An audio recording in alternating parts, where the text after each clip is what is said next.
Today's Monday, May 17th, 2021. Coming up on Roland Martin Unfiltered, the latest in the Palestinian-Israeli relations and American attitudes on both sides of the issue. African Americans are weighing in as well. In North Carolina, two wrongly incarcerated brothers get $75 million after a federal jury sides with them. A 17-year-old and a student who were shot and killed by police 50 years ago received posthumous doctorate degrees and an apology at Jackson State University. And in Texas, lawmakers passed the Botham Jean Act. It's now headed to the Texas Senate. Plus, Tamika Mallory joins me to talk about her new book, State of Emergency. And in our Fit, Live, Win segment, Jim Jones tells us how to get rid of those last 10 pounds before the summer. It's time to bring the funk on Roland Martin Unfiltered. Let's go.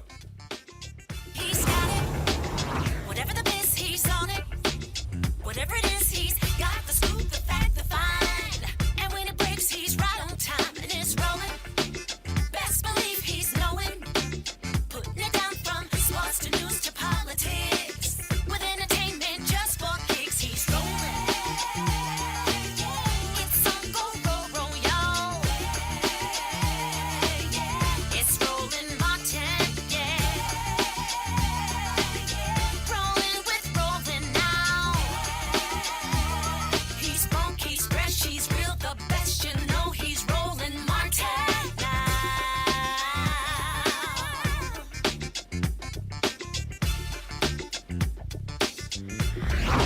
Martin! $75 million. That's what a federal jury awarded two black men wrongly incarcerated in North Carolina. Folks, they were wrongly convicted of raping and murdering an 11-year-old girl. Maintaining their innocence since 1983, Henry McCullum and Leon Brown have been given $31 million each for $31 million for each year they spent in jail. Now, in addition, they are receiving $13 million in punitive damages and $9 million from a settlement with the Robeson County Sheriff's Office. The brothers say authorities took advantage of their intellectual disability and coerced them into their confession, insisting they did not understand the signed confessions at the time. The $75 million settlement is the largest sum of money awarded to a wrongfully convicted person in North Carolina history. Folks, this is, of course, the latest in numerous cases along these lines. We've seen black men incarcerated in other states as well.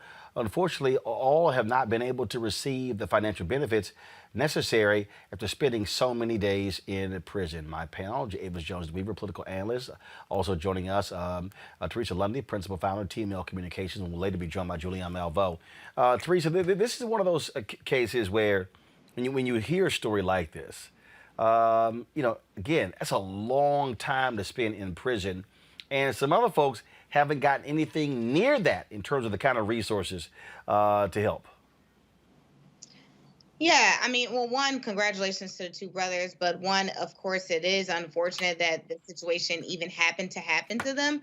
I think there is opportunity for other counties and other cities and states to really start to look at their judgment calls, because it does take a toll on the citizens that, have to go through this trial.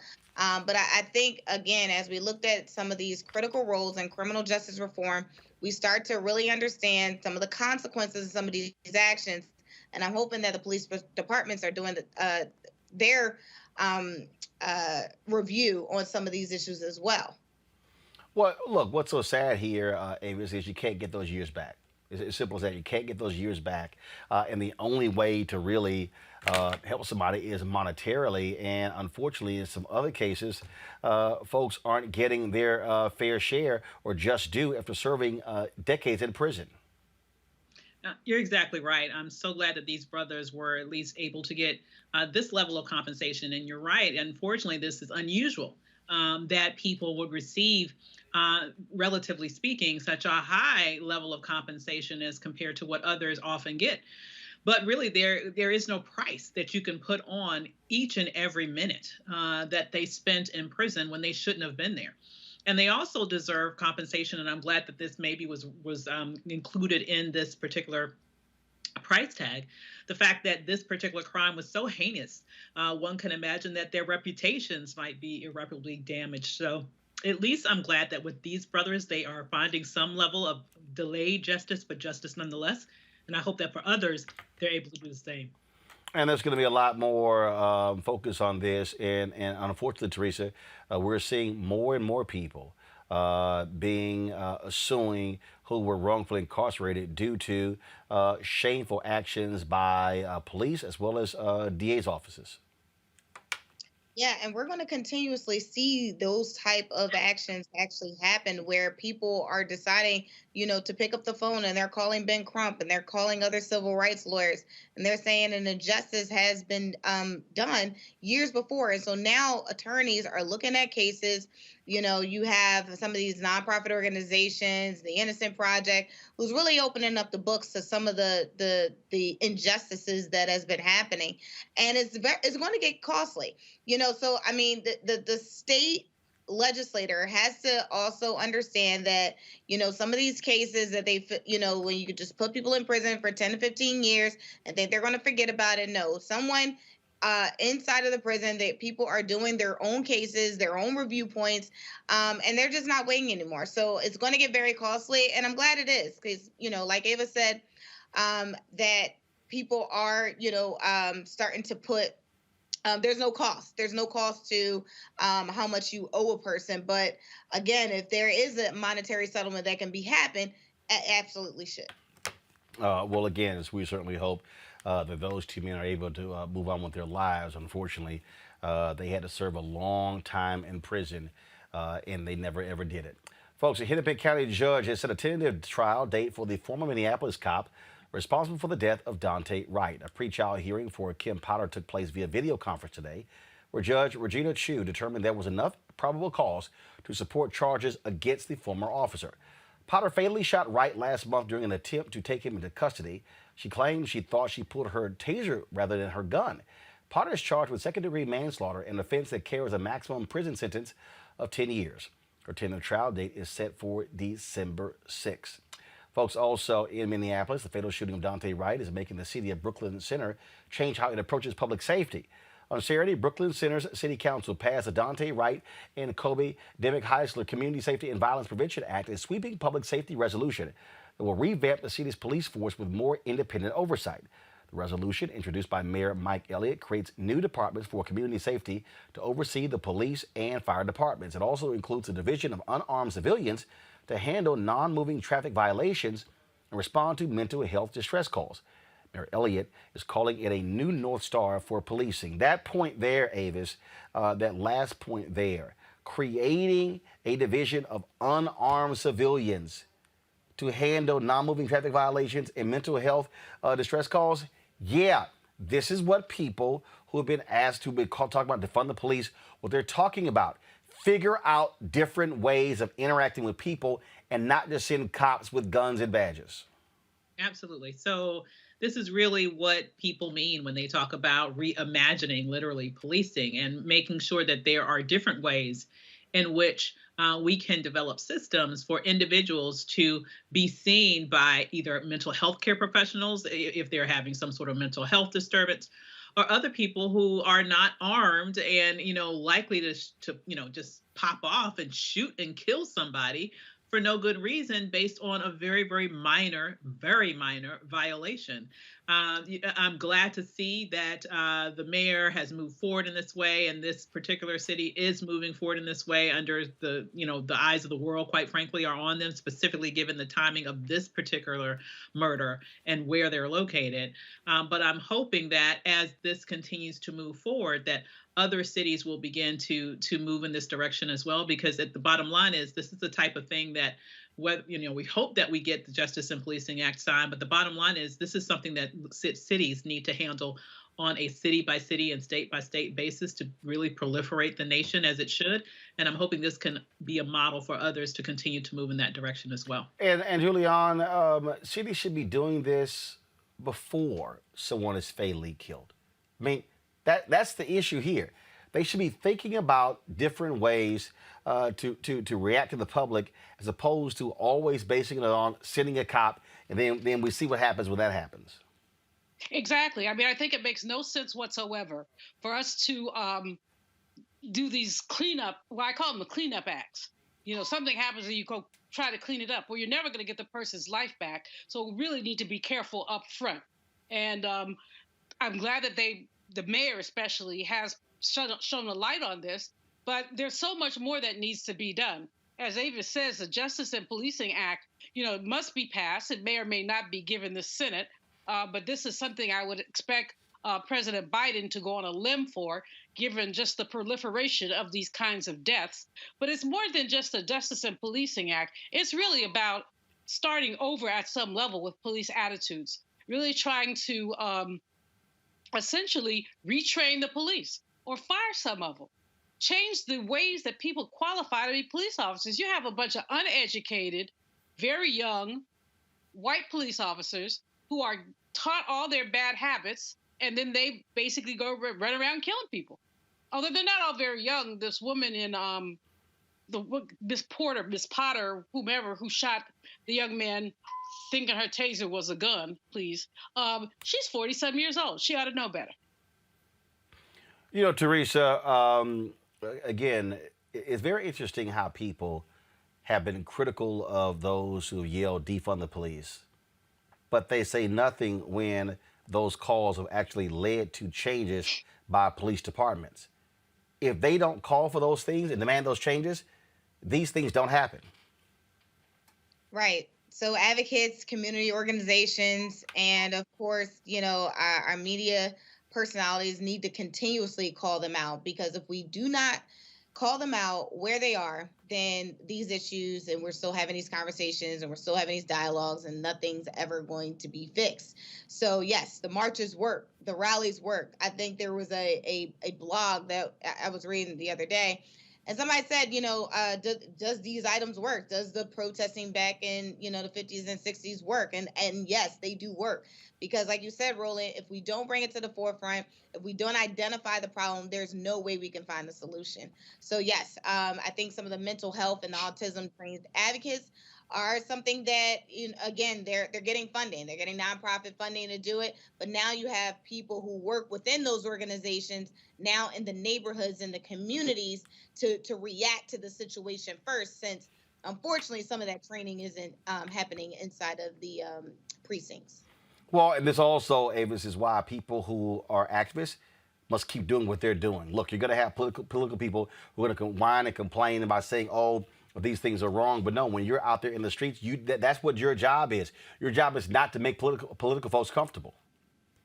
Yeah, well, to me, it really takes people on both sides of the power dynamic, right? You need people in the streets putting pressure from the outside to influence people on the inside who are working in tandem for the things that you care about. And so that's really what it takes. You have to really force people to change. Just like Frederick Douglass said, power concedes nothing without a demand. It never has and it never will. And that demand takes place in various different forms, including protests, which are absolutely essential to changing this centuries-old killing machine, quite frankly, that was born of being able to track down and murder people who were enslaved and trying to get to freedom to this very day, when oftentimes we are killed for no reason at all. So kudos to the protesters, and also kudos to those on the inside, like this particular mayor, and also like the Attorney General in Minnesota, who are able to do the things that are necessary to make sure that we have progress in this movement.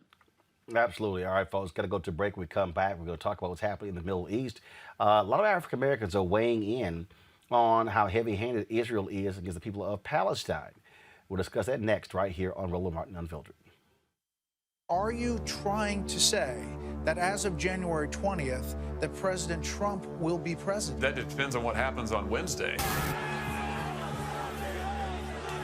President Trump won this election. You think the election was stolen? Absolutely. At this point, we do not know who has prevailed in the election.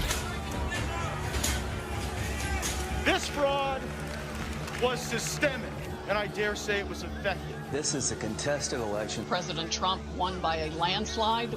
Hold them this way! The outcome of our presidential election was seized from the hands of voters. We have to make sure that they look into what has been the theft of this presidential election. Joe Biden lost and President Trump won. Whatever happens to President Trump, he is still the elected president. I would love to see this election overturned. No one believes that this guy got 80 million votes. It doesn't feel right. It doesn't look right. No ragtag group of liberal activists will be allowed to steal this election. The president wasn't defeated by huge numbers. In fact, he may not have been defeated at all. Over the next 10 days, we get to see the ballots that are fraudulent, and if we're wrong, we will be made fools of.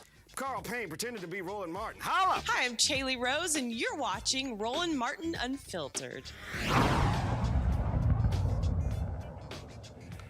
Folks, we've seen a lot of violence take place in Israel as massive attacks have been taking place between Israel and the Palestinian people. International calls for a ceasefire have come due to a long-standing tension between Israel and Palestine culminating. Attacks began after the two nations clashed at a holy site for Muslims and Jews. After warning Israel to withdraw from the site, Hamas, the nationalist organization that controls Gaza, began firing rockets, causing Israel to retaliate. More than 50 warplanes attacked the Gaza Strip for 20 minutes, destroying more than 9 miles of an underground tunnel network. Palestinian militants also hit the homes of 9 high-ranking commanders. More than 3,000 rockets have been fired into Israel in the past week, causing widespread power cuts and damage to homes and other buildings. Also, over the weekend, a lot of people have been demanding Israel be held accountable for destroying a building that houses Associated Press, Al Jazeera, and other media outlets. Israel claims Hamas was using that particular site as a military outpost. Others disagree. Well, joining me now to discuss what's going on here is Mitchell Pitnick. He's co-author of Except for Palestine. He's also president of Rethinking Foreign Policy, and in a little bit we'll be joined by Mark Lamont Hill, who is the co-author of that book. Folks, show the book, please, if we have it. The thing here that I find to be interesting, Mitchell, is we sort of had, probably for the first time, a significant amount of criticism of Israel by mainstream media in this country. Normally, mainstream media in America is just like American politicians, absolutely positively on the side of Israel. That has not been the case in the past couple of weeks. Yeah, it hasn't, and it's been changing over the past maybe 10 years or so, but very slowly. I think what we're seeing now is the cumulative effect of a number of Israeli assaults on Gaza. The 2008, 2012, 2014, it keeps happening, and more Americans have seen it.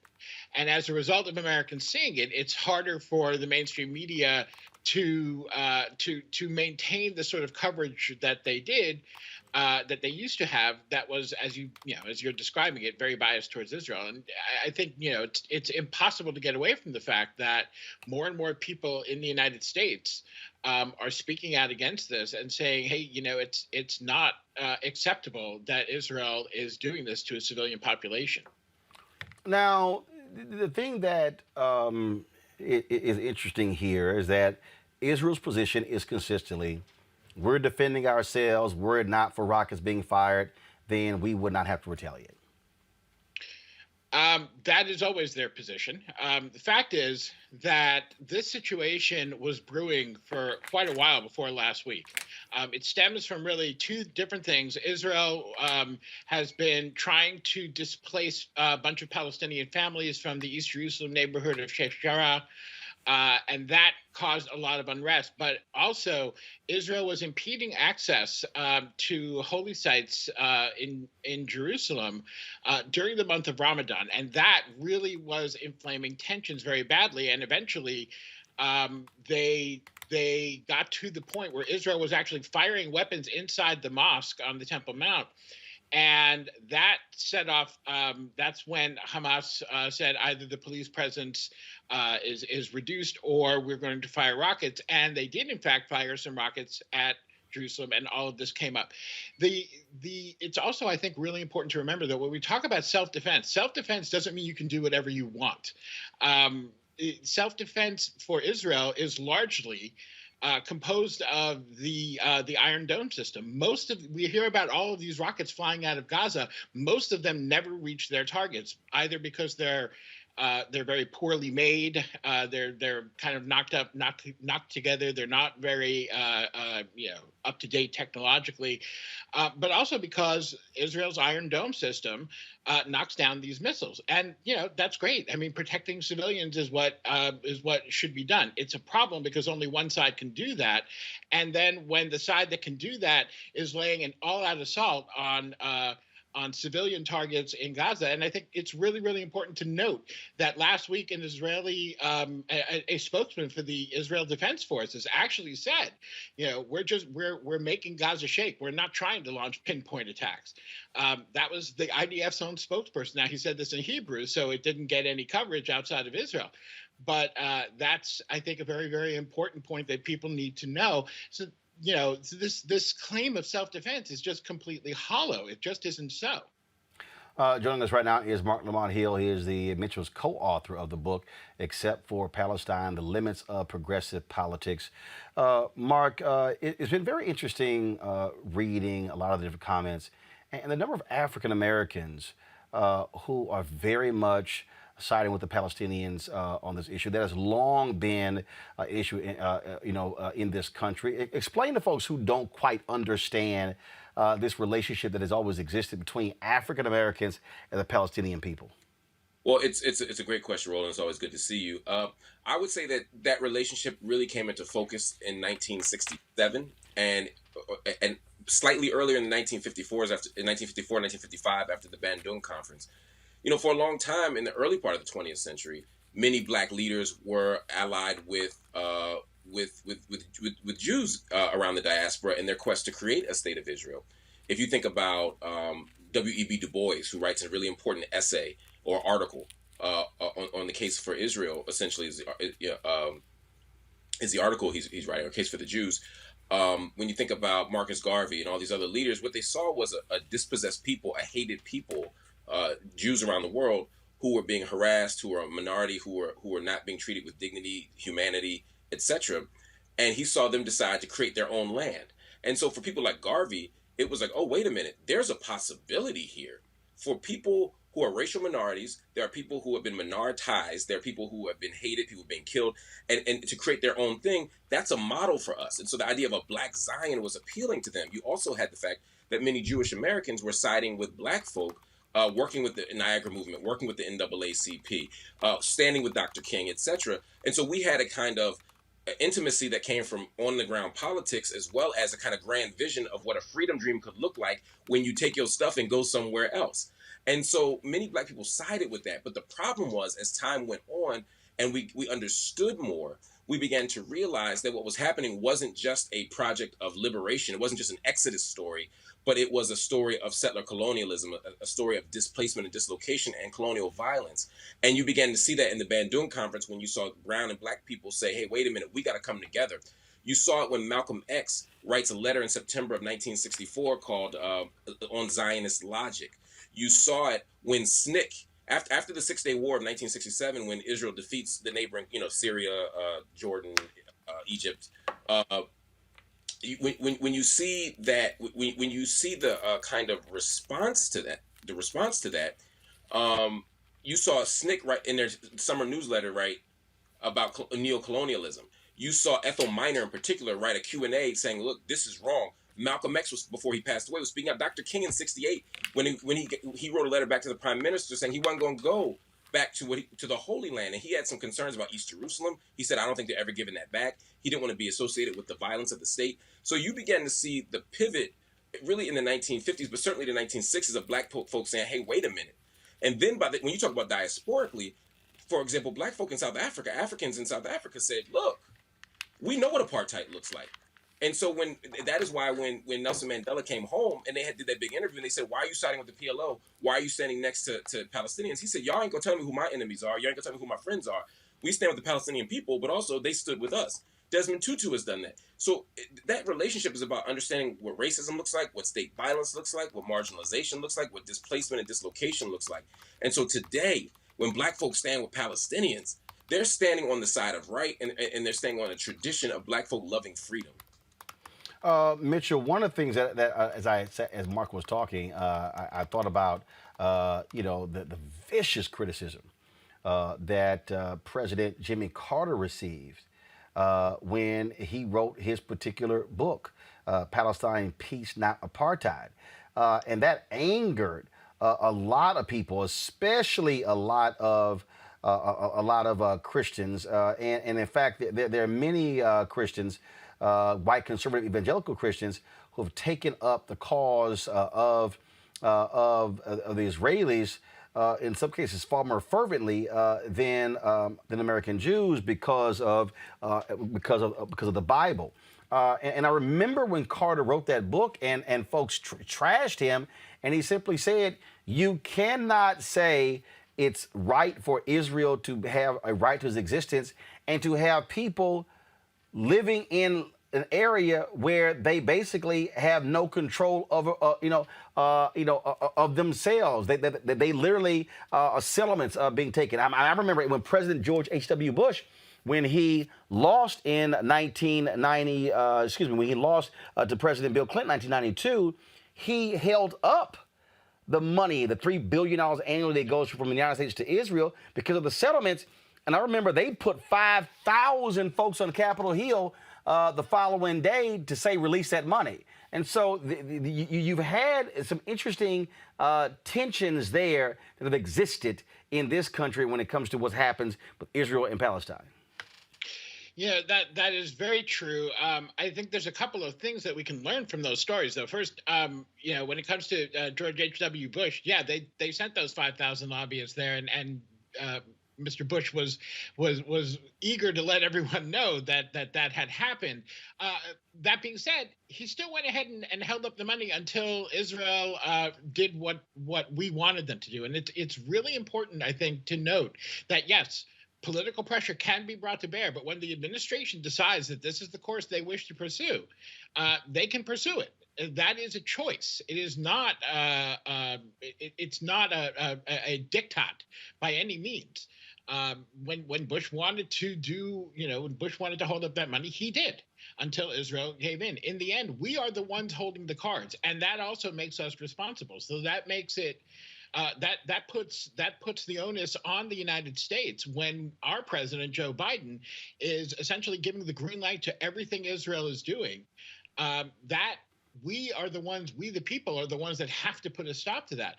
When it comes to President Carter, I had the honor of meeting President Carter and discussing this with him. And, Jimmy Carter loves Israel, actually. People may not realize this. And it hurt him. Every time he was not just called an anti-Semite, but every time he was even called anti-Israel, it hurt him. He was clearly very upset about this, but he did what he felt was right. And if you read the book, you'll see that he frames it in terms of trying to save Israel from becoming an apartheid state. And of course, now he's being borne out. Human Rights Watch and the Israeli human rights group B'Tselem have both come out and said that Israel is in fact an apartheid state, and many American Jews, I'm not an outlier anymore. Many of us are saying, yes, Israel is an apartheid state. These policies are not okay. Do not take them in my name, and this is not the way to combat anti-Semitism. We take, I take anti-Semitism very seriously. I don't know a Jew that doesn't. But this is not, slaughtering Palestinians is not the way to combat it. Mark, what's next? Because obviously it continues. Are you going to? We've seen massive protests all around the country, in Los Angeles, here in Washington, D.C., New York City, other places as well. Yeah, we're going to see more protests. Obviously, some of the protests were also hung upon the fact that May 15th was Nakba Day, or the day of the great catastrophe of Palestinian loss, as well as Israeli Independence Day. And so, there were commemorations that accompanied the protests. But when you have 7 straight days of bombardment, of excessive siege, Gaza is always under siege, but excessive siege and bombardment, you're going to see protests. You're going to see them not just in the United States, but around the world, and certainly around Israel and Palestine. I think what's next, though, is the Biden administration at some point is going to have to take, if not a courageous move, at least a prudent one, and actually call publicly and loudly for a ceasefire, something that they have yet to full-throatedly do. We also need to see humanitarian organizations intervene. There are 35,000, or actually now 42,000 Gazans internally displaced. That goes along with the hundreds of thousands of Palestinians who are internally displaced refugees already. So when you talk about this, next is policy shift. Next is more protest. But sadly, Roland, unless we see something sharply different in the next week or so, we're going to see a lot more violence and a lot more death. And as Mitchell pointed out, given the imbalances in power, most of those deaths are going to be Palestinian deaths. Absolutely, folks. Again, it is a significant situation that's happening there, and the battle continues. We certainly want to thank Mitchell and Mark for joining us. They're the authors of the book, Except for Palestine, The Limits of Progressive Politics. Gentlemen, I certainly appreciate it. Thanks a lot. Thanks for having us. Look at my panel here. Julian, I want to start with you. You've had some Democrats in Congress, Jewish Democrats, who have taken a position that is different than what they've normally done in the past. Oh, yeah. Ayanna Pressley tweeted last week. Her exact quote was, "We can't stand idly by when the United States government sends $3.8 billion of military aid to Israel that is used to demolish Palestinian homes, imprison Palestinian children, and displace Palestinian families."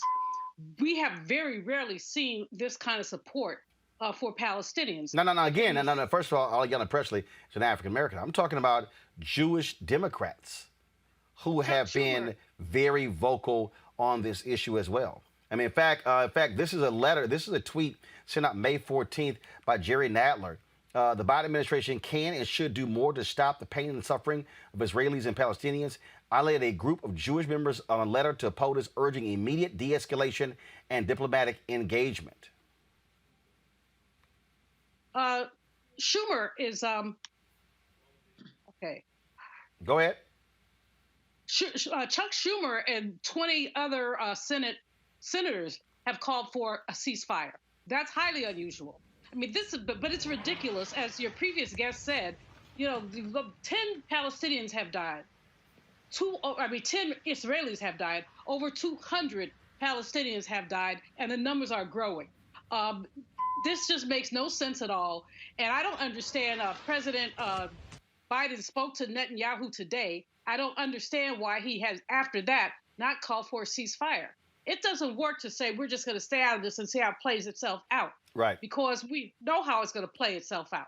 There are going to be more deaths. Teresa, this is a protest here in London. Some 100,000 people took to the streets there. As I said, we've seen protests all across the United States as well.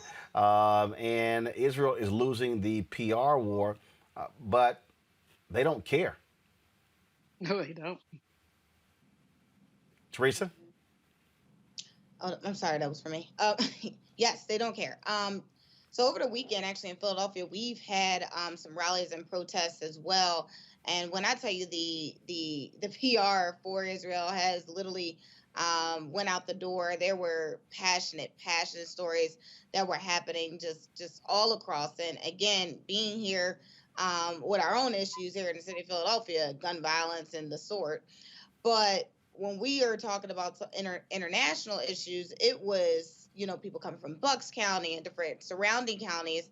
And you're starting to see not only just the heartstring, but the passion about this subject matter and how careful people are in their speech. So it is probably the opportunity, that, again, I think the great opportunity is happening when the senators are coming together and say, hey, let's cease fire, let's come to the table, let's do something different because this isn't working.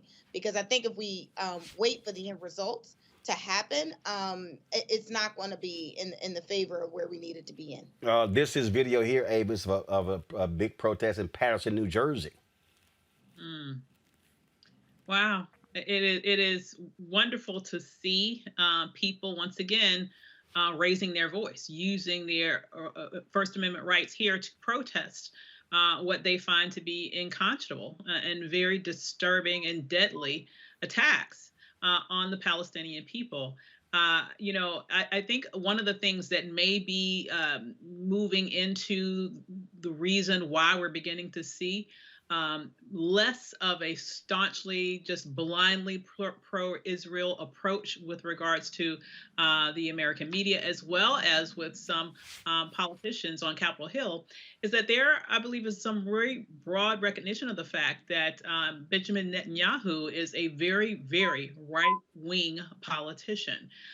People understand that he is an extremely right-wing person who is very dangerous and deadly in terms of his behavior, and beginning and the fact that this, as was mentioned previously, is not an isolated incident. This is an ongoing series of incidents that we have seen over the years. I think those two things together have put people in a position where they can finally say, it's time for us to sort of take our heads out of the sand and really look critically at what's going on here. And when you do that, and you see not only the disparities in death, but the disparities in the number of children, Palestinian children that have been killed, you see the media being targeted, you see all of these things happening that under any other circumstances, Americans would be, the American government would overtly say is wrong, but they're holding themselves back right now because of this dynamic. I think a lot of politicians are saying, finally, it's time for us to speak up. Absolutely. All right, folks, let's go to our next story. In Canada, authorities are apologizing for wrongfully detaining the first black judge named to the British Columbia Supreme Court. Folks, you think this happens in the U.S.? No. 5 Vancouver police officers detained 81-year-old Selwyn Romilly while he was taking his morning walk. The officers said they responded to a complaint about a man in his 40s to 50s that fit the judge's description. Y'all, the man's 81 years old. Now, I know black don't crack, but I'm just saying.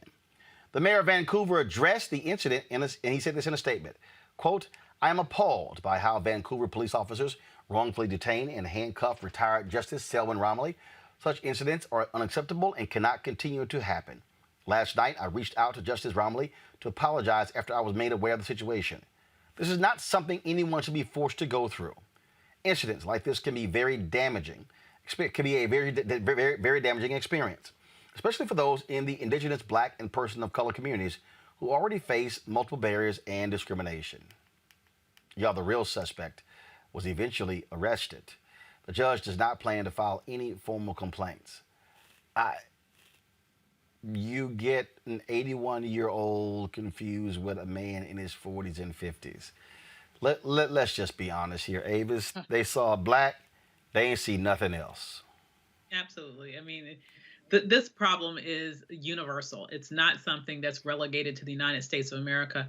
I will say in all my travels that I have had all around the world in various different cultures and continents, the one thing that is stunningly consistent is the way that white supremacy works its evil head, and it is consistent. This is why I think also that there are so many people around the world who also protests with regards to our Black Lives Matter movement here, because they know that similar things happen in their homeland. So it's horrible to see this judge harassed and arrested for no other reason, obviously, than the color of his skin. Teresa. Yeah, I totally agree. I mean, there's nothing more to say. Unfortunately, again, this is not a local issue. This is a national issue, international issue that happens to people of color, more so Black people more than often. The fact that this is a judge, I want to see what his reaction is. I actually am looking for that statement because I am sure him in his capacity, he has something to say, and I'm sure people want to hear it. Julian? This is, again, as my colleagues have said, this is horrible but unsurprising. This is a black man. He doesn't look like he's 50 years old. I mean, as you said, black don't crack, but, look at him. The fact is that they saw black. All they saw was black, and they decided just to stop the man and handcuff him. And blessedly, he had the presence of mind, of course, he is a judge, to say, look, I'm a judge. And blessedly, of course, they finished doing whatever they were doing in a matter of seconds, maybe a minute or two. So that's all good, but it does not avoid the fact that the mayor had to apologize. Here we go again with the apologies. The mayor had to apologize that we still don't have any accountability from these so-called law enforcement officers. I mean, what do they have to say? Why did they do this? Easy. They said, oh, we thought it was him. But we know what that's all about. All right, y'all. Let's go to Texas. A former Dallas County prosecutor is disbarred from practicing law in Texas, withholding vital evidence in a case where 2 homeless black men were sentenced to life in prison. Richard Jackson surrendered his law license after the Supreme Court of Texas concluded that he failed to inform Dennis Allen and Stanley Mosey's defense attorneys about evidence that could have cleared them at their capital murder trials in 2000. The men spent 14 years in prison for the fatal stabbing of a pastor. They were released in 2014 after DNA testing helped clear them. According to the Innocence Project, Jackson is one of just 4 prosecutors disbarred for misconduct that resulted in a wrongful conviction. See, this is the thing I was talking about earlier with the North Carolina story. Avis, the DA is supposed to uphold the law. The Supreme Court, at the top of the building, says equal justice under law. And here we have a white prosecutor so hell-bent on a conviction that withholds evidence. This guy spent 14 years in prison, and he didn't do it. Absolutely. And what's really harrowing to me is the logical leap that one could take that, what are the odds that this is the only time he did this and this happened to be caught? I mean, I believe that all of the cases that he prosecuted should be examined deeply, because I can guarantee you this was not a one-time thing. As you've just mentioned, the goal here was to get a conviction. The goal was not to get justice. The goal was to get anyone they could get to find guilty by any means necessary, even if that meant to keep out of the hands of the defense or to the judge or anyone else evidence that they had, which specifically showed that these were not the people that were guilty of that heinous crime. So, to me, I'm glad that he's disbarred, but that's not all that needs to happen. They need to go back and make sure that every case that he prosecuted is examined, because I can guarantee you other people are sitting in jail today that shouldn't be there. See, this is part of the problem, Julian. Prosecutors want us to trust their judgment. They want us to trust that things were done above board. And this DA withholds evidence. Could have cleared these guys. Totally ignores it. And they go to jail for 14 years. All he gets is being disbarred. I'm sorry. To me, this is where you actually put a law in that if a DA withholds evidence, they should go to jail.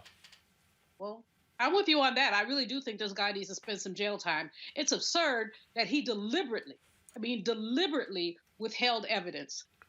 It's not like the cases where somebody made a mistake, where someone come back, 5 years later and says a mistaken identity or something like that. This is willful, evil withholding of evidence that cost these brothers, 14 years. They should be paid. Not only should they be paid, he should spend some time up under the jail. Teresa. Yeah, I agree. Legislators, this is the time to act. If anybody was looking for a case within their state to actually stand up for justice, stand up for reform, this would be the case. Because you have, again, across the country, you have some prosecutors who are new to the, new to the bench in so many ways, but new to being a prosecutor. And they have a conviction record that they have to meet. Those are goals that they have to meet. And unfortunately, these 2 young men, I believe the crime was stabbing 47 times a black pastor.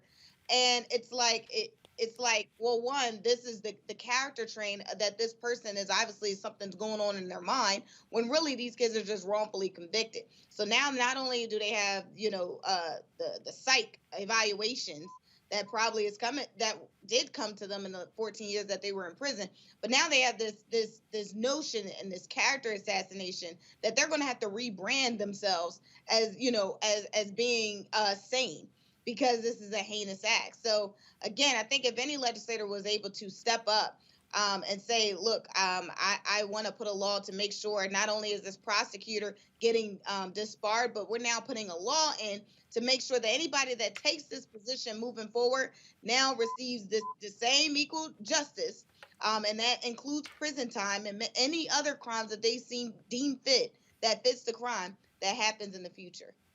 Absolutely. So it's just sad that they had to spend 14 years in prison for a crime they didn't commit because you had an unethical prosecutor who now does not have his law license. Let's stay in Texas, where lawmakers have passed the Botham Jean Act, a bill named after the black man killed inside his apartment by an off-duty Dallas police officer 3 years ago. HB 929, also known as Bo's Law, ensures officers keep their body-worn cameras activated during investigations.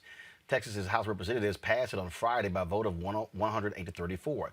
Before it reaches Governor Greg Abbott's desk, the act will have to pass through the Texas Senate. So we'll see exactly what happens there.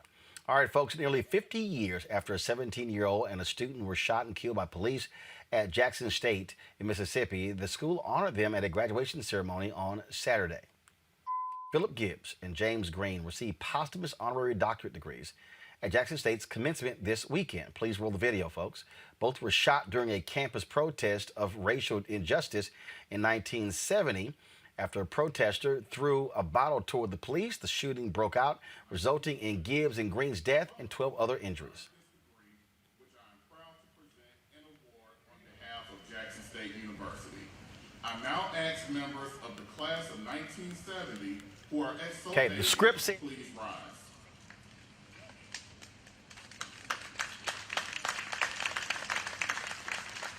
Upon the recommendation of the faculty of Jackson State University and by the virtue of the authority vested in me by the institutions of higher learning and the state of Mississippi as president, I hereby confer upon the members of the class of 1970 the respective academic degrees for which they have been recommended with all the rights, privileges, responsibilities, and obligations appertaining thereunto. Congratulations, and let us all stand and salute the members of the class. Philip Gibbs and James Green, they received those posthumous honorary doctorate degrees at Jackson State's commencement over the weekend. But of course, again, folks, just stunning when they were shot in 1970. Now, you may not know anything about that because the shooting took place 1 week after the shooting at Kent State, which made national attention. This has largely been overlooked. Of course, the shooting broke out, resulting in Gibbs and Green's death and 12 other injuries. The commencement ceremony for the class of 1970 was canceled, with students getting diplomas in the mail. 74 people from that class attended Saturday's ceremony to walk across the stage as two politicians issued a formal apology, including the mayor of Jackson. This is, Julian, this is one of those examples, again, of what happens when you're black in this country. I mean, Kent State is seared into the minds of Americans. It always gets brought up. There have been documentaries about it. People have always referenced it. But very few know about this police shooting and killing at Jackson State 1 week after Kent State. No, Jackson State didn't get the attention that it deserved at all. I was actually living in Mississippi at the time, in 1970. Footnote, got put out of so many high schools, they had to send me to Mississippi. But I was living there, and one of my aunts had been on the faculty there, and people were horrified, but it really did not make national news. It seemed that many people believed it was okay to shoot children because they were children, young people. One of them was a high school student. Shoot them because somebody threw a bottle. They weren't even the ones who threw the bottle. But because someone threw a bottle, two young people ended up dying. And whenever Kent State is mentioned, I make it my business to say, and what about Jackson State? Because if we have to teach these people, if we have to teach them the hard way, that you cannot have unequal justice. You simply can't. And this is why our media is so important, Avis, because, again, for the longest, again, there's so many people who have grown up, all they've heard is Kent State, Kent State, Kent State, and never talk about Jackson State. Absolutely. And this is exactly right. Why Black media is so important. And it's also why it's so important that we have a retelling, a true telling of history in this nation. It kind of makes me think of stories that you've covered here also about all of these different laws that have popped up and bubbled up all across the nation in various states trying to outlaw the teaching of critical race theory or trying to outlaw 1619 Project because they do not want real full history to be taught throughout this nation. And when you don't do that, you have very unjust oversights just like this happen, which creates a situation, as you mentioned, where and everyone can remember or have heard, at least have heard about Kent State. Very, very few people even know about what happened at Jackson State when the two happened virtually at the very same time. And Teresa, thank goodness those folks got a chance to walk across that stage. That is something that is important, whether you're talking about high school or college. And for them to finally get that opportunity, that was great. Yeah, it was an amazing sight to watch. But again, if you know the history, or if you at least heard of the history, you would also feel that same type of compassion and that type of love, of enjoyment, even if you had a chance to watch it. So again, history needs to be repeated, and it needs to be necessarily taught, and we need to be further educated, and continuing that, we never forget these moments. Absolutely. All right, folks, let's go to San Diego, where drivers there are starting to see new billboards with black parents holding their babies. The campaign was created by the city's Perinatal Equity Initiative to address disparities in the health outcomes of black babies and mothers. The billboards, which went up earlier this month, include statements showing racial discrimination leads to higher rates of miscarriages and maternal deaths among black women. Some of the signs say our black babies are nearly 60% more likely to be premature due to discrimination, and racism hurts your baby long before they're born. The program's website states the data comes from state and county health departments. This is the sort of information that should be upfront with people, Avis, because this is how we are being impacted. And to make it clear, for so many white folks in this country, it's out of sight, out of mind, having no idea, having no clue whatsoever. This sort of billboard campaign shows the impacts of racism. Like I said, it impacts that child before it's even born. Absolutely. I mean, the statistics that are surrounding that data is just, atrocious. When you look at Black maternal mortality, when you look at Black infant mortality, when you look at all of these various ways in which our children have to fight for their lives, and Black women have to fight to be able to live by going through the very natural process of being pregnant and giving birth. It is atrocious. We really are, when you look specifically at the statistics that are connected with the Black community, more akin to institutions or nations that are not developed nations, right? Developing nations, as opposed to other sort of major other nations across the world that are already developed nations. And so it's really disturbing to see these statistics. And what really annoys me when we hear about the pushback to just the truth telling that initiatives like this provide in terms of putting those statistics and those truths on billboard, is that you have people that are more offended by the telling of truth than they are offended by the horrible circumstances that lead to the disparities that literally kill women and children each and every day who are Black.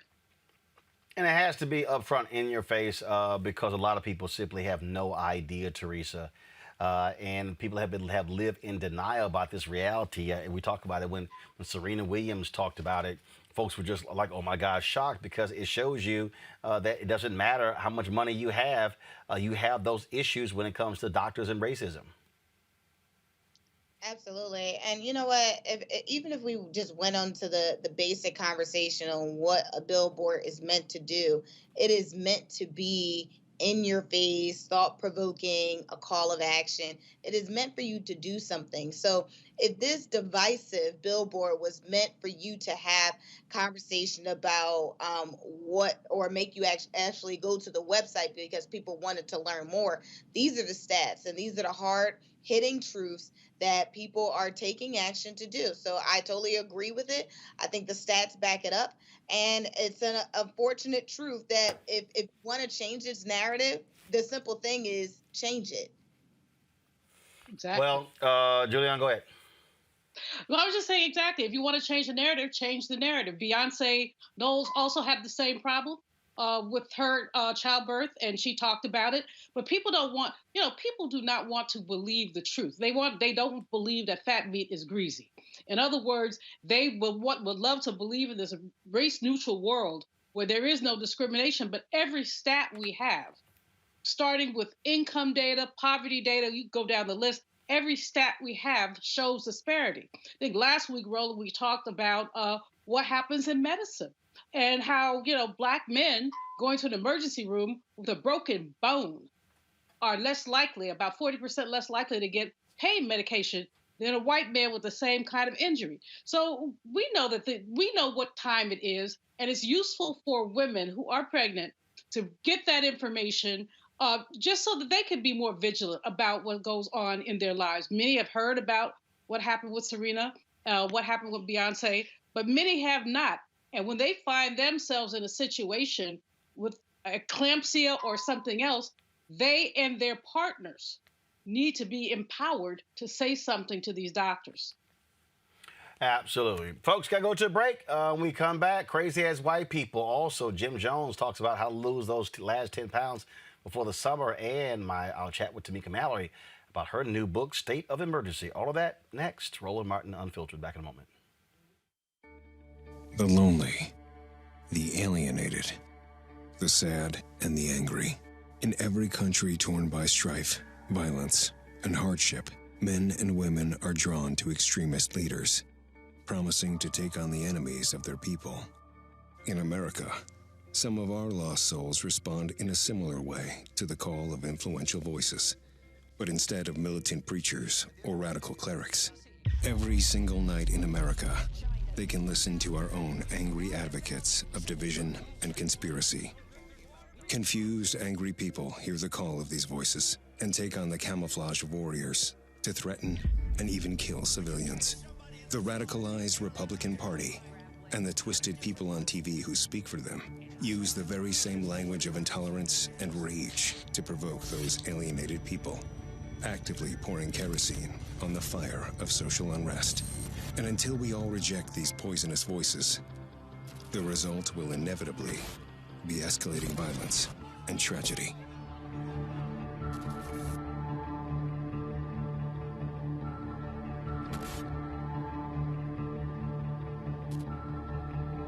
Hi, my name is LaToya Luckett. Yo, it's your man Dion Cole from Blackish, and you're watching Roland Martin Unfiltered. Stay woke. No charcoal grills are allowed. I'm white. I got you, bro.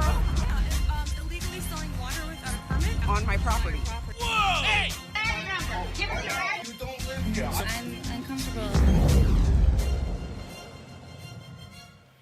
We're just going to call this one Full Moon Karen. Y'all, this crazy-ass white woman, she decided to get a little bit vulgar with a black cop. Didn't go so over well for Full Moon Karen. Are you going to be in jail? I really... Oh, my God! Okay. No, I'm just kidding. Oh, heck! I got another video! Taser, taser, taser! Taser, taser! Ah! She got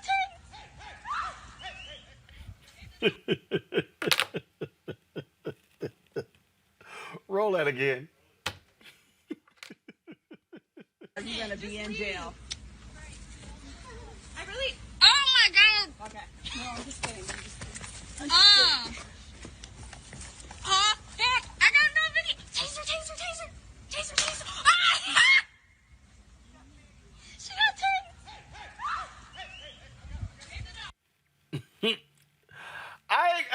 Hey, I'm good. I'm good on that one, Teresa. Look, you act the fool, some stuff gonna happen. Taser, taser, taser, taser, taser. That woman had to either be intoxicated. She had to be intoxicated on something. I mean, who shows her total behind? I mean, all of it, down to the crack, to the police. She had to be intoxicated. Yeah, I don't know. She could have been probably in the right mindset. I mean, but she was messing with the wrong one. But even in this instance, right? I'm glad we can laugh about it now. But in some instances, some people would have took out a gun. This African-American woman police officer, she needs a heroic award for managing the situation. She could have kicked her in the butt, right? But she didn't. She literally tried to grip her up. Then she had to run after her. Then she realized her shoes weren't the type of running shoes. And so then she took out the taser, which was the next step. So congrats to this African American police officer who followed the handbook from start to finish and didn't slap the woman. Because I know some of us who was recording saying taser, taser, taser, but she did the right thing. Avis, again, these people are outlandish. Hey, guess what? One shot, boom, she went down. Yeah, literally, she dropped it like it was hot. It was kind of, I thought that it was interesting though, that, this is an example of what a well-trained police officer does. It's interesting that she had no problem with determining which side her taser was on versus which side her gun was on. And she was able to actually use a taser while the suspect was running away, where other people will claim that, oh, in this instance, you can't really shoot the taser. It's too far. I mean, all sorts of excuses that we hear after Black people end up dead for nothing. So, it like you said, it's amusing to see. I especially love the little slide that she did at the end after she did the face plant in the road. But once again, it's an example of how policing is supposed to be done. And if Black police officers go through the very same training that these white police officers do, then, we know that a lot of these things that happen clearly aren't happening because of lack of training. They're happening because people are predisposed to be extra violent and to the point of murderous when it comes to Black people. So I have another crazy ass white person, and this is from a really crazy ass white person. You people remember him from Silver Spoon, Ricky Schroeder. Over the weekend, he verbally attacked a Costco employee. Then little Ricky decided to do a video where he apologized to the Costco employee. But then he tried to comment on stuff dealing with Black people. Now, y'all remember Ricky Schroeder helped pay the bail for Kyle Rittenhouse. Yep. Ricky Schroeder, who's a huge Donald Trump supporter. If you want to know what this neo-Nazi thinks, listen to what this fool had to say about America and comparing America to Rhodesia. And if anybody speaks of Rhodesia, that was when the white folks ran what is now Zimbabwe. Listen to this.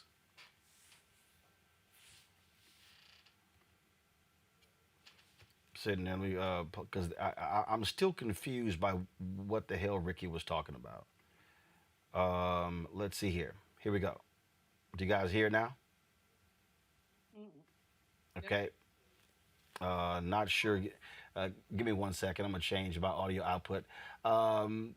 This is, and I'm going to go ahead and say it. If y'all want to see what a white nationalist looks like, that's this guy who a lot of people used to follow in Hollywood.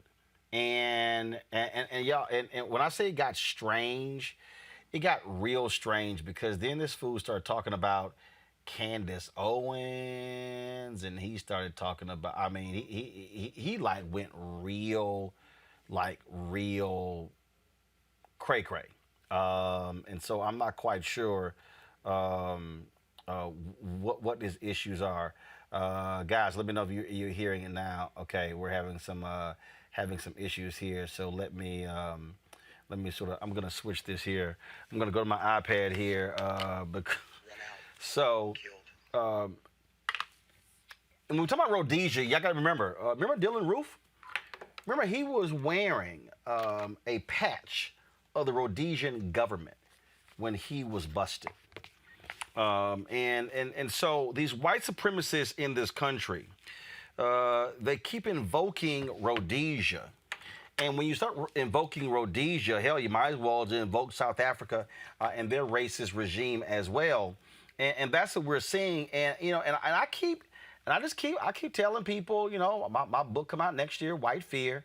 And I just keep telling people, and they think I'm crazy. And I'm going, no, You got white people in this country who seriously are thinking that the country's going to hell in a handbasket because they cannot handle not being in control. And so some of the crazy talk that they have been stating, first of all, here's Ricky Schroeder talking about, here is Ricky Schroeder, y'all.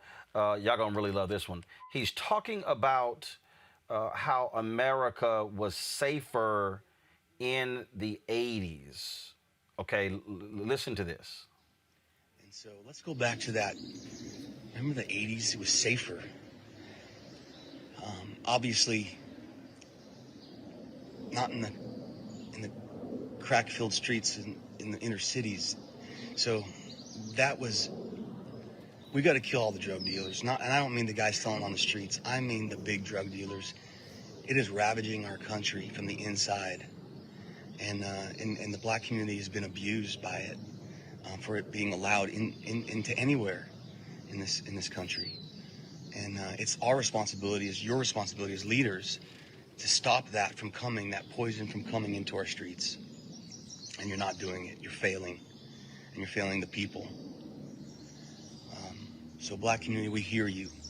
We know your despair, and we want to work together as Americans, all of us, to find a way out of this together.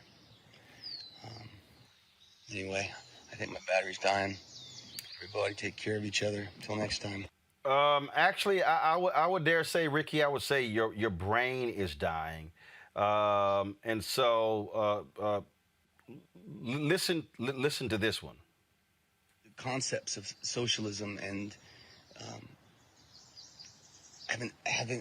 they bind people. They don't let them grow up. They don't let them lift up. They don't let them upward mobility. They keep people down. And so please don't be used. Don't be used by a Marxist movement trying to start a revolution, because it won't bring better. It will bring more despair. The concepts of socialism and now the hits keep on coming. The hits keep on coming. Julian, you're gonna really love this one. Check this fool out. I wanted to talk to the black community, I guess, at the end. That's in poverty and that's in despair. We hear you. And what I'd like to say is that you have other black leaders that followed the Booker T. Washington thoughts. Candace Owens, Thomas Sowell, David Harris, Officer Tatum. That other officer is so great. He's actually a cop in uniform. Anyway, so you have great leaders that see it differently. Can you at least possibly consider not following the leaders that have led you to 5 seconds. Situation you're in today? So he would like for black people to follow Candace Owens and David Harris. Okay, here's that one he was talking about Rhodesia. This is why you should not take any advice from a white supremacist. Final one. Country that was once a thriving breadbasket of Southern Africa, and then destroyed and became a place where whites live in fear. The fourth, fifth generation white farmers that have been there since the 1700s, run out or killed. And the country fell, and Mugabe took over and came to Zimbabwe.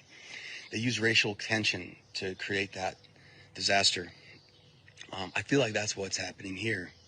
I feel like they're stoking racial tension to try to create the same events here. And it's sinister and it's evil.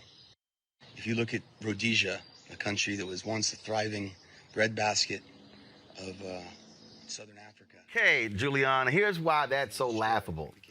He laments the racial strife in Zimbabwe, but he just completely ignores the apartheid where the white folks control the country and rule the nation with an iron fist. But then blames racial strife on Mugabe in Zimbabwe. First of all, Mugabe is dead. there are many people who have been highly critical of Mugabe's reign in Zimbabwe, in that he behaved like the white folks did before him, oppressing his own people. But I don't recall things being so peachy and lovely for black people under white rule in Rhodesia, now Zimbabwe.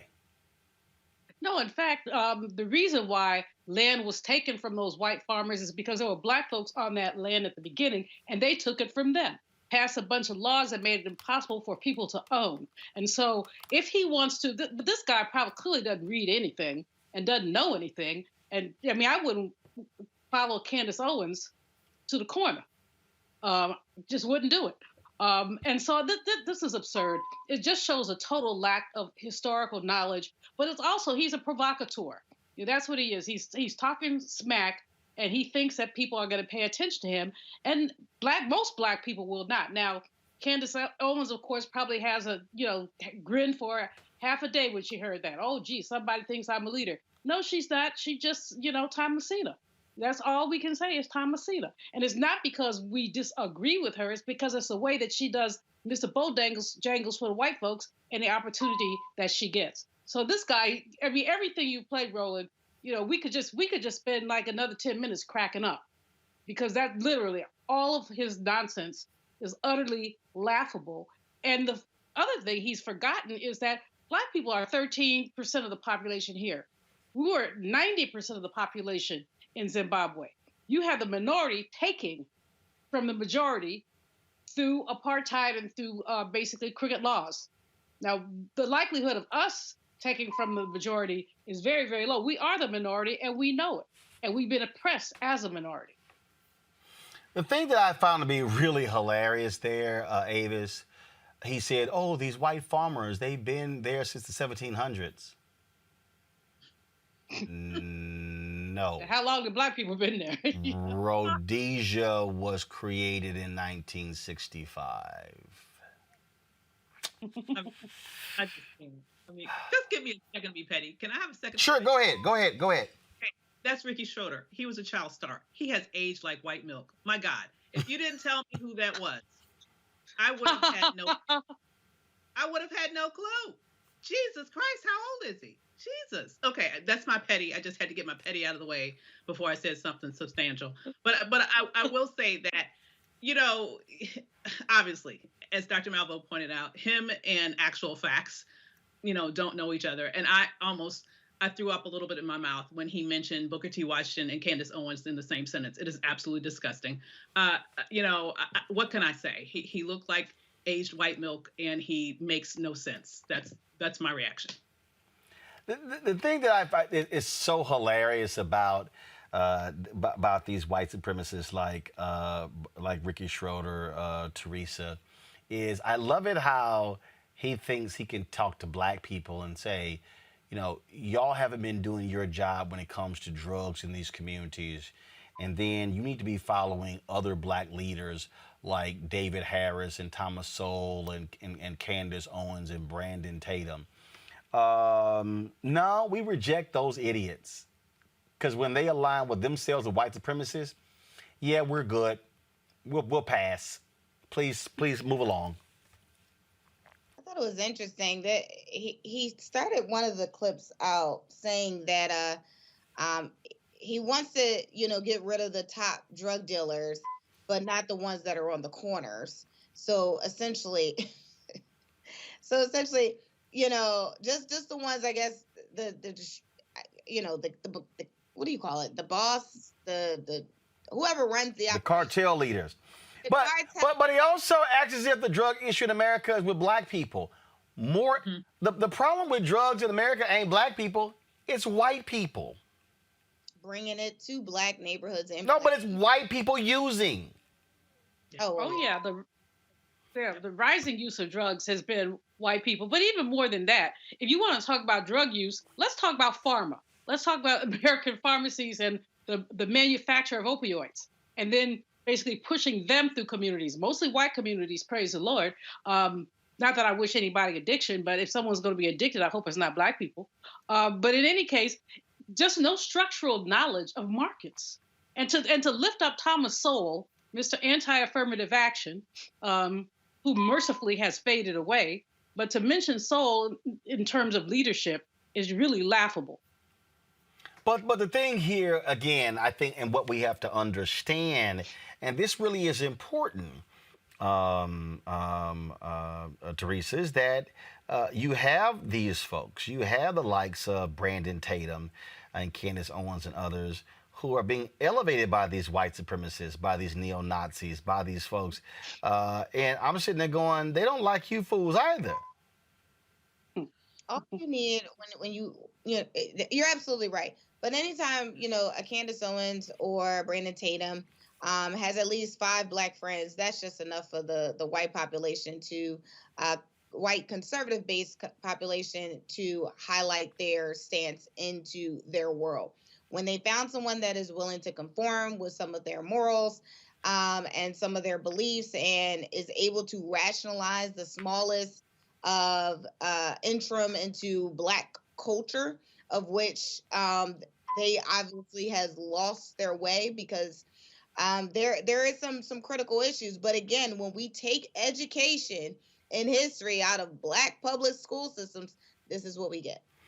Yeah, and you're dealing with a truly uneducated Ricky Schroeder. All right, folks, got to go to a break. We come back. Jim Jones returns.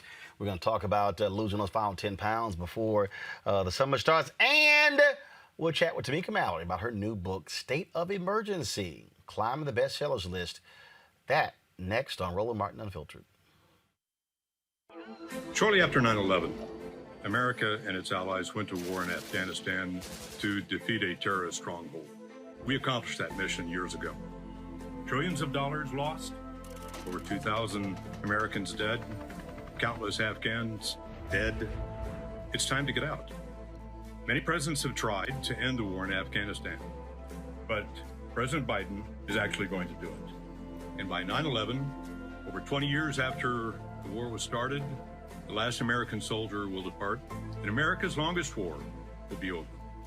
Promise made, promise kept. Before Till's murder, we saw struggle for civil rights as something grown-ups did. I feel that the generations before us have offered a lot of instruction. Organizing is really one of the only things that gives me the sanity and makes me feel purposeful. When Emmett Till was murdered, yeah, that's what attracted our attention.